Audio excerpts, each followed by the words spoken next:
Hey. Hi, Shannon. I am so sorry about that. It's okay. Um, I was worried. I didn't know if maybe I gave you the wrong info. no, it was totally on my part. But thank you so much for your flexibility. No problem. So I know it's really early there. It is. Okay, so of course, first I have to go through a few formalities. Yeah, sure. If you wouldn't mind, just if I can get you to say and spell your first and last name for me. Sure. My first name, Shannon, Shannon. Last name, Pulusan, Pulusan. All right. And your title? Like your position over there? Oh, position at work? Yes. Oh, okay. My position is called NET teacher. I'm native English teacher at a Korean public school. All right. And if you don't mind me asking, what is the name of that school? Chongmasan Elementary School. Hold on. That's okay. CHEONMA. Yes, CHEONMA. Chonmasan, SAN, Elementary School. CHEONMASAN, Elementary School. Right. And is this through a particular program, or? No. Just I'm through EPIK, EPIK. That's the public school system in Korea. Okay. So it's not really like a company or anything. So. Right. Okay. Mm-hmm. And I know you used to go to UNF. Mm-hmm. What year did you graduate? May 2015. Okay. All right. So just tell me first a little bit about what you're doing in South Korea and how you got to that point. Mm-hmm. Okay. I've been in South Korea since February 2017, and I am a native English teacher at a public elementary school. It's kind of been a goal of mine to teach English as a second language, as a foreign language abroad. That's how I kind of got here. I picked South Korea because South Korea really prioritizes English teaching in elementary and middle school and high school. So it was a really good market for me to come here. Yeah. And I plan to, my contract is a year, but I renewed for another year. So, yeah. All right. So what has your experience been like thus far in South Korea, both teaching and just in the country in general? Okay. Teaching-wise, well, that's kind of vague. My experience so far has been really positive. I mean, at first there was a lot of culture shock, a lot of differences between living in the U.S. and living here. The society is very, Confucian-based. A lot of age hierarchy. So it's kind of something to get used to in the workplace and stuff. If you're older, you have different titles. If you're younger, you have different obligations, whatnot. As a teacher, I enjoy it a lot. I work in Namyangju, which is east of Seoul. So I'm not in Seoul proper, but in a city maybe 30 minutes from Seoul. So I'm kind of in a rural area where English is not really prevalent. So language barrier is very real for me living here. Mm-hmm. As an American living abroad here in Korea, I don't really have any negative experience per se because being Asian, I have some kind of invisibility. It's not really obvious that I'm American, I guess, to what they think an American looks like. In comparison, my boyfriend is half white, so he definitely looks foreign. But me, I'm not. I look foreign, but not Western per se. But when people do know I'm American or they hear me speak, uh, nothing really negative. Really, a lot of my coworkers are more concerned about how America is when they hear about like a shooting or whatnot. They're very concerned about that. But not, not, I can't really say much about it. Okay. Yeah. And when you say that they're concerned, like about what they hear about in America, mm-hmm. Are you able to give me a specific example of like how that's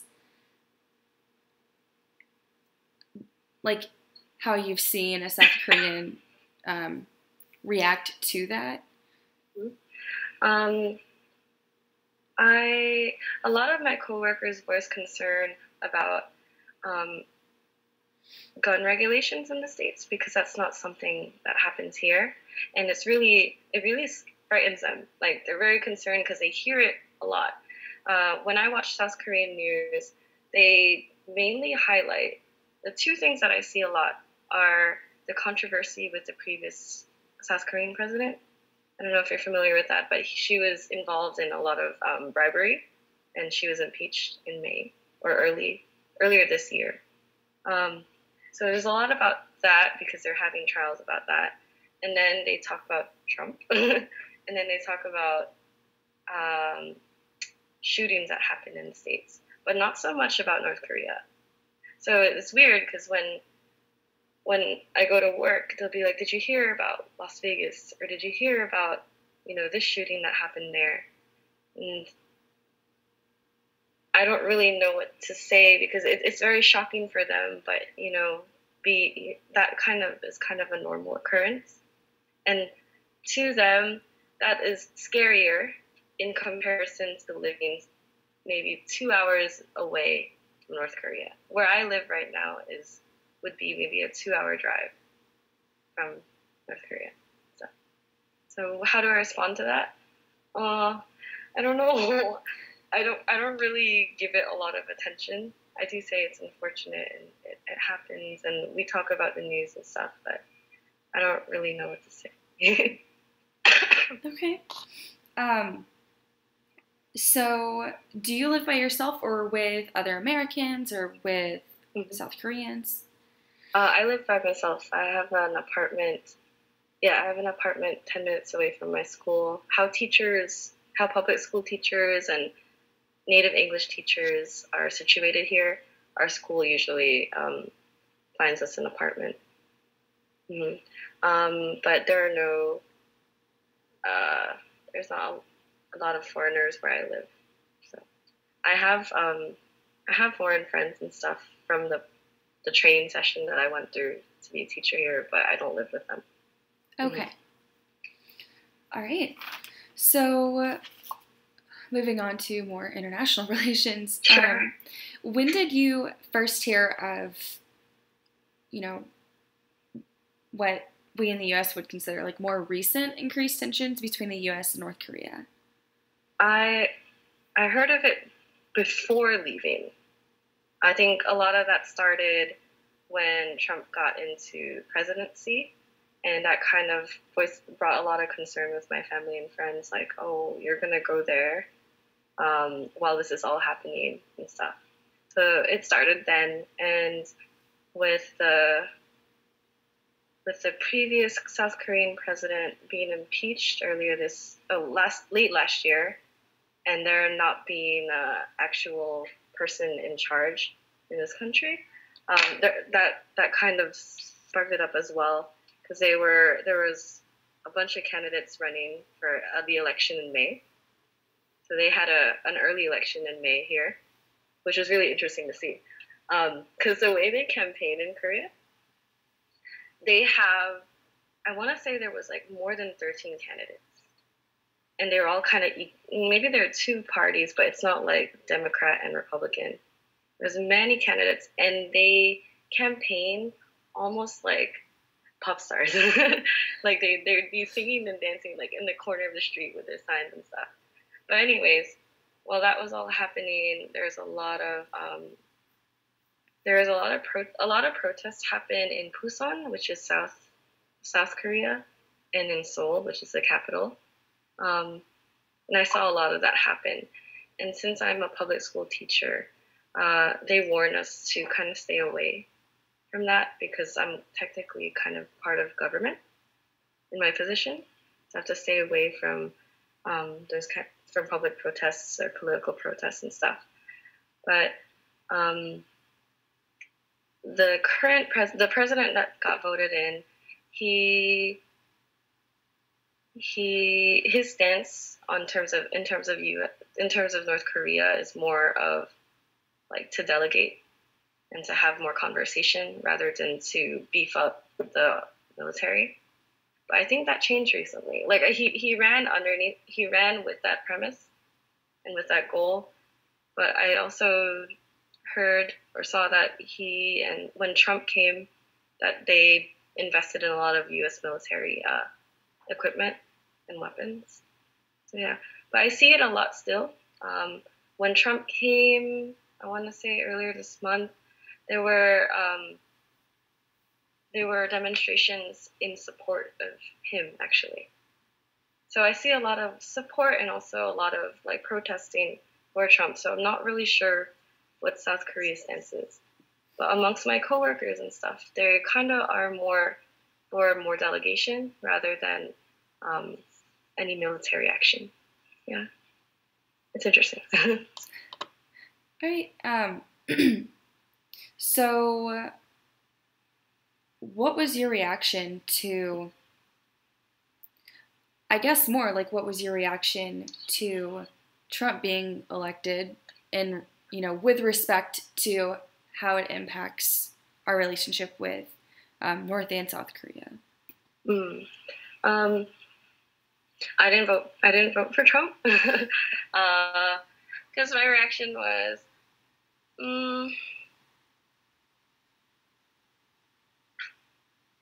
let's see. It definitely made me nervous.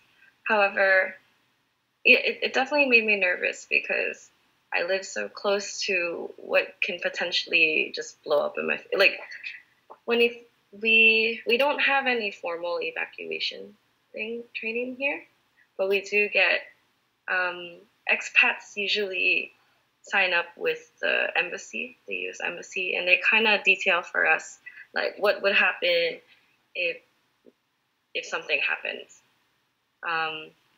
To keep our passports, to pack away our things and stuff, and then know the nearest evacuation, which is usually the subway station.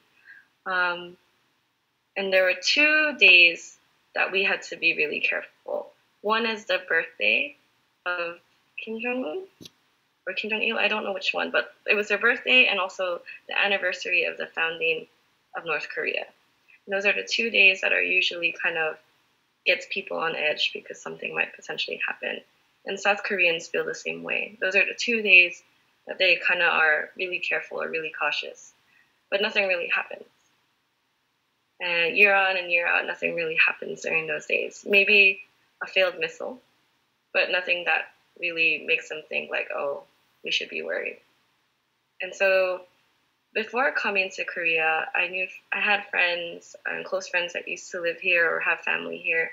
And they told me that you shouldn't worry because there's kind of this apathy. There's kind of an apathy that South Koreans have, but lately it's kind of shifted because of Trump or because of a lot of talk or a lot of attention to it. So my reaction was, I don't know what's going to happen. And was I scared? I don't know. I guess I took it and I talked to a lot of foreign teachers that live here too. Their family is definitely scared. But when you finally live here, it's like there's not a lot of, the chaos is not really here. And the news doesn't really pay attention to it as well. When I look up news articles from back in the States, so you see it in headlines. But then in South Korea, it's not a lot of attention. So I guess I was definitely scared and nervous moving in before, but being here, it's kind of mellowed out. So I don't know if that makes sense. Yeah. Okay, Yeah. So I have a couple questions just going off of that. So yeah, sure. When you say that, you know, you've seen South Koreans, you know, attention to the issue change a little bit recently, how have you seen it change? Okay, there's definitely more. They're definitely more vocal about it with the protests and demonstrations, and that I'm not sure if that's a shift per se or just something I've noticed because I'm here. But also we had there's a national holiday in Korea called Chuseok. It's kind of similar. Chuseok is spelled Chuseok, and Chuseok was late September, early October. And it's kind of akin to Thanksgiving in the States, where it's like you visit your family, have a big meal, be really grateful, this and that, in a nutshell. And it's a week-long holiday. Usually they give gifts like food and fruits and whatnot for family. And this year it's been a trend, and I think it's the first time that's become a trend to give gifts of an emergency kit, like gas mask and food and stuff if something were to happen. And that's really that from what I understand, that's not something that's happened before. I think in light of the current events, that was a gesture made during the holiday to prepare these like emergency kits. So that's definitely one thing that like made it really certain that like something's changed. Like there's something to worry about because of that.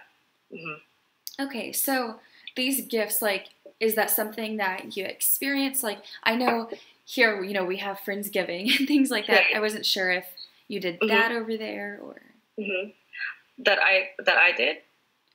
Right. So I wasn't sure if you like get something. Right, or did you like, you know, sit down with a bunch of coworkers over there to celebrate this, or? I didn't do anything personally. It's more of a Korean family thing. I had off from work, but I know this gift thing. Like I got gifts too, but I didn't get a emergency kit or anything like that. I sat down with some teachers and they told me that's what they were giving to their families. Okay. So. Great. And can you tell me a little bit more about these protests? Like what the purpose of them is, things like that. One protest that happened, I want to say during springtime, during the new election, was and I saw it. It was a bunch of college students, more of a younger generation, asking Korean government to kind of lessen their emphasis on U.S. military relations. They're like, we don't want. I can't quote what their sign said, but it was to kind of lessen the number of U.S. military weapons in Korea. I don't remember the name, but there's that one that like stops missile launches. I know what you're. You know what I'm talking about? Yeah. I forget the name, but it was a protest kind of based off that. They didn't want that in existence. That U.S. military thing that stops missiles from launching, that helps them here in South Korea. I don't know the name, but there was a protest for that, and yeah, I passed it. It was just to kind of lessen U.S. military in South Korea. I know I have a friend who lives near Pulusan, where there's a base, and there's a lot of signage that's kind of like anti-Trump there as well. Okay. And then the other... I'm sorry, go ahead.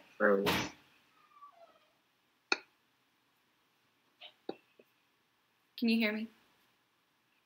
I can hear you, but your image froze, so I don't know if it's lagging or anything.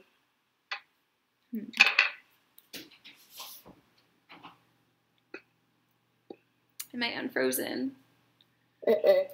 Dang. Oh my goodness. Okay. Let me see here. Maybe turn off your camera real quick and then like turn it back on. No, it's like stuck. Oh my goodness. Okay. Let me do this one more time. But I can hear you. I can hear you though. Okay. All right. So, with regards to South Koreans, kind of, I guess you would say, indifference towards, North Korea and, the threat that they pose to South Korea. Do you think that's more of just that South Koreans just generally do feel safe about everything, or do you think it's more as a result of their news coverage of the events? From my conversations with my coworkers, most of them feel this apathy because they didn't live during the war. I know, like, South Korea was kind of war-torn since I forget what year. Let's see. South Korea grows really fast. They rebuilt really fast as a result from the war. I want to say the Korean War. Yeah, Korean War. And a lot of the people I work with didn't live during that time. So it's not really something that they're familiar with. And they don't, like, that the war-tornness is not something they're familiar with. And so they kind of grew up in a safe South Korea. And that's why the idea of North Korea is not really that serious to them. I say this for the younger generation.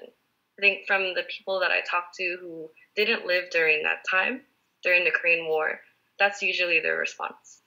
That they know of North Korea, they know of the war, but they didn't see it. And so North Korea and that wartime is just far away from now. Like, they don't see that happening because it's just something they didn't grow up with. As far as the news coverage, I'm not sure. I'm really not sure. But I know for a fact it's like younger generation, they say they don't really think too much of North Korea because it's something that they didn't experience. Like, the war was not something in their lifetime. Okay. And do you think as the distance, from the Korean War to today, as that, only, as it only greatens over time, do you think that will potentially change the relationship between North and South Korea over time? Can you say that one more time? Yeah. So, as the distance between the Korean War and today, as the time period, as we get further and further away from the Korean War, do you think, the relationship between North and South Korea will change? I want to say I'm not sure. I know that I think it's getting, I don't even know if I can say it's getting better. I know that South Korean's government, like, the way they want to kind of respond to the issue, it changed.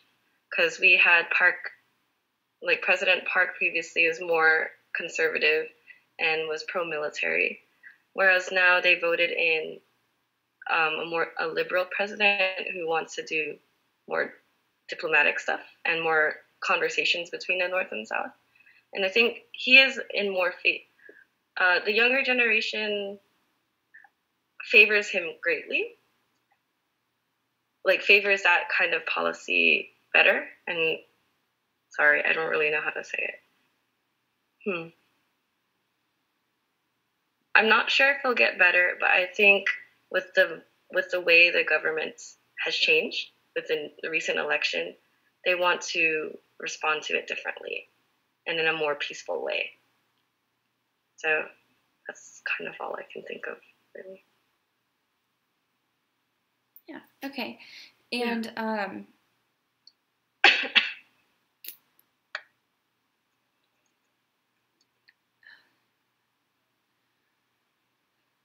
How am I going to phrase this? I'm sorry. Like,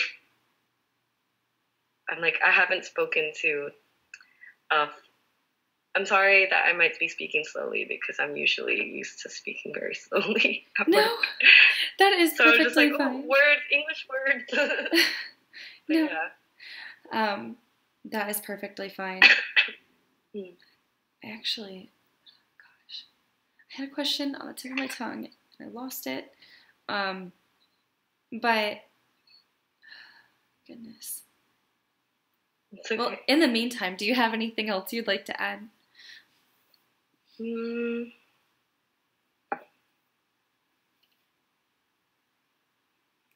It's definitely something, living here and realizing how close I am to a dictatorship that's kind of really temperamental.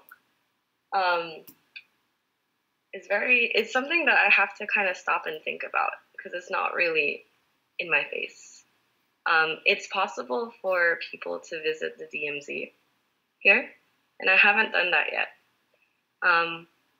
But like knowing that North Korea is there is something I kind of have to stop and think of, and then it becomes really sobering, like a sobering thought. Like, yeah. And there was a point, I want to say, during the first times where they were missile testing in the Sea of Japan, there are countless days where I'd wake up and I'd be like, oh, wow, there was another missile launch in the Sea of Japan. And it's like, that's really close. And there was a time where I had to stop and think, and I talked to some friends, and it's like, if something happened, like where I live in Gyeonggi-do province, which is a northern province of South Korea. And I have some friends who work maybe like 30 minutes or so from the border. And they see like tanks and soldiers all the time, and they can see the DMZ pretty easily. And they can hear like maybe the planes and whatnot when they do their whatchamacallit, drills. And for them, it's really something that they see on the daily. But for me, from where I am, it's kind of something that I forget about, and then I have to remember again. So it's really interesting. And I mentioned earlier before, it's like it seems like people are more concerned. My coworkers are more concerned and worried about people who live in America because it's like you never know when there's going to be like a mass shooting, because that's not something that happens here. And then, I have a conversation with my coworkers, and it's like, wow, there can be like a bombing here. Well, at least like America, like family and friends are always concerned about, oh, there might be a bombing, something might happen. You live really close, and it's true. Like if something were to happen, I'd be gone. To be honest, I live very close. But in reality, with how people kind of take that situation here in South Korea, it's like they're more. It seems like America, to my coworkers' eyes, it seems like America is something scarier than us being right here because of what's happening and what's not happening. Does that make sense?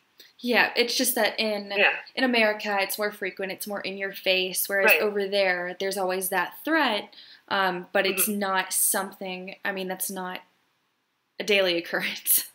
Right. So it's interesting, and like my thought process or the way I react to it shifts a lot. It's like I also kind of give in to that apathy and being like, yeah, what are we worried about? And then, but it's also because the news has more emphasis on what's happening abroad instead of what's kind of really happening up there. So yeah, I don't know. It's weird because you'd think otherwise. Okay. Did you remember your question? I did. Okay. So would you say, but I'm going to sort of like go off of what you said too. Sure. Do you feel more, would you say you lean more towards what seems to be the opinion of many South Koreans that, you know, you feel really safe and everything? Mm-hmm. Or do you lean more towards this is, you know, if the U.S. threatens North Korea enough, they could very well attack South Korea. Uh-huh. So do you feel that you lean more on, you know, the safe side of things or more concerned?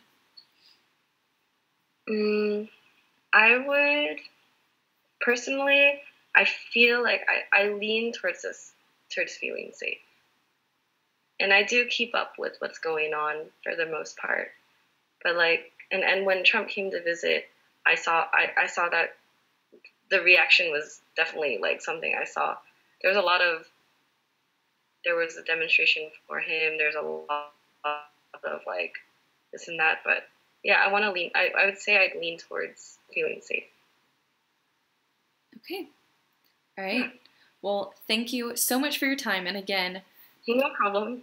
For, you know, working with me on the time difference. Yeah. Is this an assignment for class and stuff? It is. I don't know if you had Professor Tatro. I didn't major in journalism. Oh, okay. Oh, yeah, you probably majored in English. Yeah, as an English major. Okay. But you're doing international journalism. That's hard. Right. So basically, what we have to do for this assignment is we have to localize an international story based off of what we've learned in class. So, I mean, we learned about slavery in the seafood industry. But, I mean, our relationship with North Korea I felt it was much more, how do I say this? Not applicable. It's just, it's more recent, you know, it makes more sense. It's really prevalent right now. Right. Yeah. So. But yeah, I mean, were you aware of South Korean kind of like viewpoint about it? I was not. So I was actually very shocked. I interviewed actually another teacher in South Korea around what would be around like 10:30 a.m. your time. Okay. And he brought that to my attention too. And when I interviewed someone. Where does he live, if you don't mind? Yeah, he lives.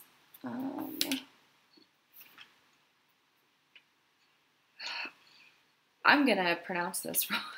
No problem. But he lives in the Sandong-gu, like Sandong district. He said it's about 30 minutes south of Seoul. Of Seoul? Mm-hmm. Okay, he's in the same province as me. Oh. I live in Namyangju, so Namyangju, east of Seoul. So yeah, but he's also not right there, you know, by the north of Seoul is kind of where it's in your face. But anywhere else, it's kind of like, you don't really, it's out of sight, out of mind kind of thing. Right. But, yeah, and then also I interviewed someone